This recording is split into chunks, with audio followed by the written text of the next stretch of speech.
देवर आँख मारे दीदी का देवर आँख मारे पिचकारी सटावे रंगवा लगावे होली में जानो कहीं के पुकारे चिनोर बड़ी बारे दीदी का देवर आँख मारे दीदी का देवर आँख मारे बड़ी छनक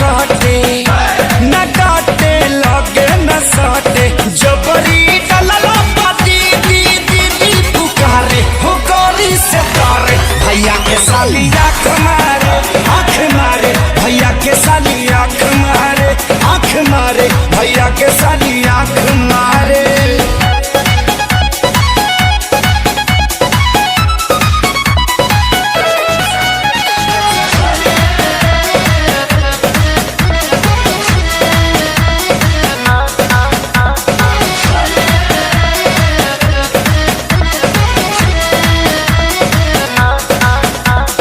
बड़ा मुँह जोर है जी बात नहीं माने डाले खाती रंग हमर गोड़ दुनु छाने